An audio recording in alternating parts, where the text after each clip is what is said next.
What's up, everybody? Today we're going to talk about the reveals from Hobby Free 2018, which I can't find a lot of evidence of on the interwebs, but apparently is a thing, and we got a lot of evidence of it being one. Forgive my voice, I've been talking all weekend at Baltimore Comic Con. Thank you to everybody who came out, shook hands, etc. The pleasure was all mine. Now, let's start talking. And we're going to start this time, which I think is interesting, a big convention, and we're going to start with this company, and that is, of course, Fanstoys. And I say that because usually we end with this company. But they didn't have much else to show other than things we've already seen, but just more finished stages of them, for lack of a better term, including Six Shot, which I just want to take a moment and say is incredibly clean. Like, that's what I found most interesting about how this looks. It's just, I'm not sure where they're hiding all the stuff. It's just very impressive, especially looking at images of the back. It's just like, who designed this? It's either incredibly smart or incredibly simple or some combination of the two, I would imagine. We got pictures of their hoodlum, so it looks like Hot Rod is coming. I have to say, though, and to be fair, these aren't the best images in the world. Something looks weird with that face. And like I said, I'm perfectly fine with chalking that up to amateur photographs from behind glass and dealing with reflections, etc., but something does look strange to me. We got more pictures of Cyclonus, which was nice to see because this is supposed to hit any day now, supposedly. And I, for one, couldn't be looking forward to it more. Love the color palette. Looks like there's some metallic paint in there. I'm hoping anyway. But I can't really deal with any more of those second releases for the same thing that you got initially, but for the deco that you actually wanted.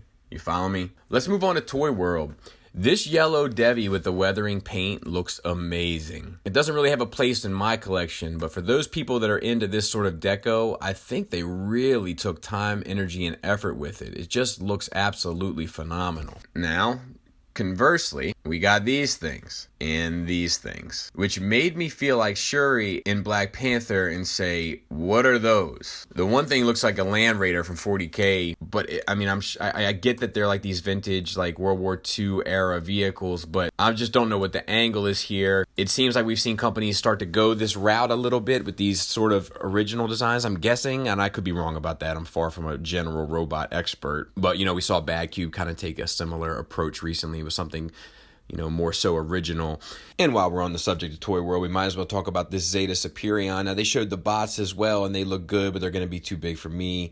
But the face sculpts and stuff all look great. However, this Superion looks like exactly what I wanted to, with the one exception, which is the face. The face, they went with the regular face, and then they'll probably release the face shield afterwards, so that's a bit of a bummer. However, I'm not sure I hate the face. I got to figure out how I feel about all that. But after the Constructor and then the Bruticus, you know how I feel. Give me all the Zeta all the time. I'm good with it. And then we got this Fort Max. I'm not sure if we've seen this before. I think it's the first time I've seen it. The Super Deformed. They've had really, really well done pieces in the past. So for those that are interested in this line, I'd be pretty excited if I were you. But not a whole lot else for me to talk about other than, we see translucent plastics, we see paint, I'm sure there's die cast in there, etc. They usually pull out all the stops when they make this stuff, so I'm looking forward to maybe getting my hands on one to take a look at. Would you look at it? And then we got Gigapower Swoop. So they haven't abandoned all hope. They're still moving forward, it seems. And it looks really impressive. The silver and golds look great. The chrome looks nice. The sculpt looks good for the most part. And the reason why I say the most part is good night, Moon. What is up with that face sculpt? Yeesh. Looks like Mac tonight. But I know there's a lot of people that are interested in this line and want to complete their Dinobots, so I'm happy for them. I just hope that they're happy with this. It just seems like the eyes are just awkwardly close together. Like, spread those units out, Mac. But moving on. I know how upset people can be when I talk about Gigapower. We have X-transbots kind of stealing the show in a way. Not completely, we'll get there, but partially. And we get, of course, updated images of their skids, which looks pretty good, fairly accurate, perhaps a little less impressive with color, but not hateful, not by any stretch of the imagination. And I feel like for a character like Skids, you'd never really need to replace him with a better version. This would more than likely be good enough forever. Unless they did an IDW one. But theoretically, you wouldn't have that on the same shelf or in the same display, I suppose. He looks good from the back as well, fairly clean. There's a little bit of a skinniness kind of to like his upper back, but I'm good with it. It's not an issue. I'm just speaking about it critically because we're taking the time to take a look at it. So would you look at it? And then we have the vehicle mode, which seems to be spot on. And then we have the little gimmicks with the doors opening and the rear opening. So that's all cool. No real complaints. It looks good. I'm looking forward to getting my hands on it. They showed us images of their Wild Rider. Looks pretty close to completion to me. They've kind of been teasing that it was coming along any day now. I feel like anytime I talk to anyone in the industry, they're always like, yeah, next week. It's next week or 2 weeks. We should just make that the joke. 2 weeks. Anytime anybody asks me when something's coming out, I'm just going to say 2 weeks. 2 weeks. 2 weeks, I think. 2 weeks? 2 weeks what I hear. Yeah, 2 weeks. But it looks good. It looks the part, and I'm looking forward to that one as well. We got their cup. Now, I know a lot of people are looking forward to this in lieu of the Fanstoys one, and I don't blame them because of some of the like overly complicated elements to that transformation. Trust me, I get it. And I think it's super cool that he's coming with the Sharkticon spike tail. Very smart accessory. Very smart. However, I have to say, and once again, I'm willing to chalk it up to amateur photography through glass, but I have to say that it looks a little disproportionate to me. Like the legs look a little short, or the torso looks a little long, and the head seems a little big. So I don't know quite how I feel about this. I think I need to watch this a little closer, see how it shakes out. Now, we also got Autobot Spike. I've been talking about the possibility of this character for a while, so I'm interested to see that somebody's taken a stab at it. It'll be very curious to see how they handle the engineering of it. That's what I think is kind of most impressive in the sense of the undertaking. Now, to go hand in hand with that, we got a few more obscure characters, sort of like background characters or gimmick characters, such as the Executioner from the movie that was with the Quintessons. I'm guessing it's going to be non-transforming, which is fine. No issue there. The sculpt seems to be on point.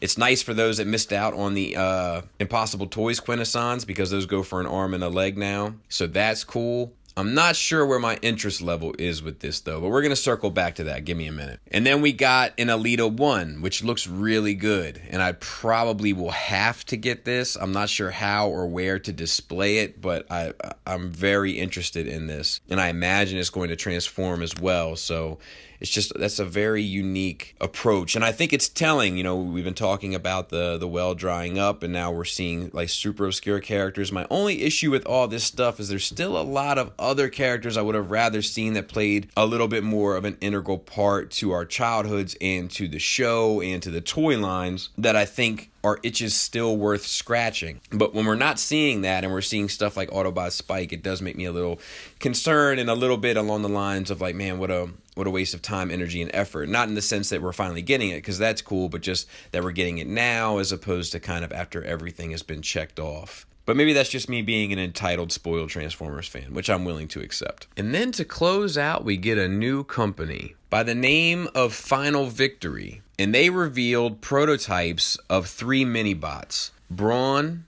Warpath, and Huffer, which are interesting on a number of levels. Now let's talk about them. And the first thing I want to say is I'm not sure what the scale of these are. There's some elements in them design-wise that make me think they're masterpiece. However, things like the sculpt of the hands and the way that they're done make me question whether or not they're chug-scaled or legend-scaled. So I'm not entirely sure. I can't really find any factual information on it, so I'm just going to speak as though they are masterpiece, but you'll kind of be able to draw the same conclusions to any scale regardless, with the exception of one comparison. With Brawn, the proportions look great, the sculpt looks great, and the accuracy looks spot on for the most part. It looks really well done and like a nice update to the Bad Cube one we had. And then we have Warpath, which a couple months ago would have really turned my gears. However, and yeah, that's opposed to grinding them. However, with the Fanstoys one coming, I don't think this one looks as good. And I'll tell you why. It's the proportions.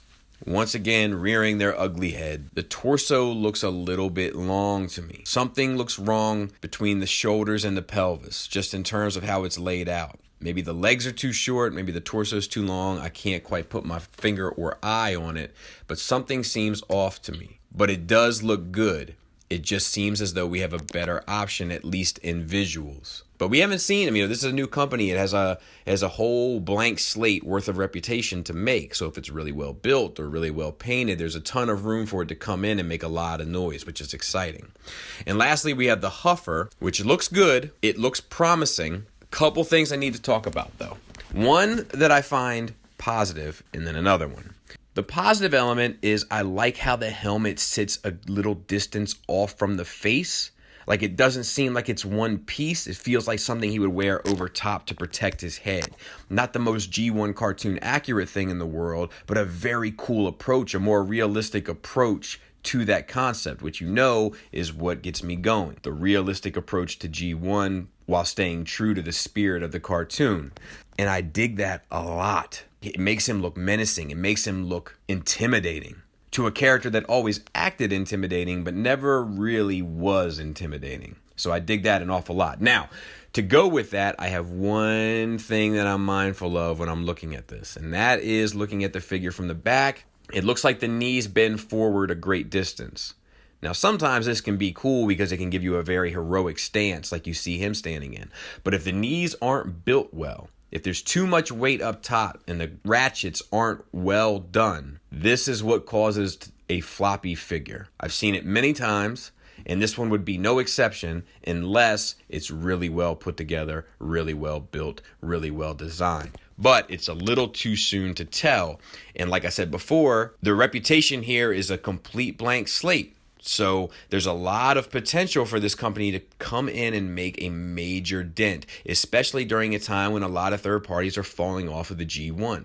Masterpiece. We're seeing movie stuff, we're seeing Legend stuff, we're seeing Beast Wars stuff, but we're not seeing a lot of G1 masterpiece. So with the gaps that most of us still notice in our collections, it's very likely that a company could come in and kind of steal the show. But we'll have to wait and see how that turns out. Reputations are like tattoos, my dad used to say.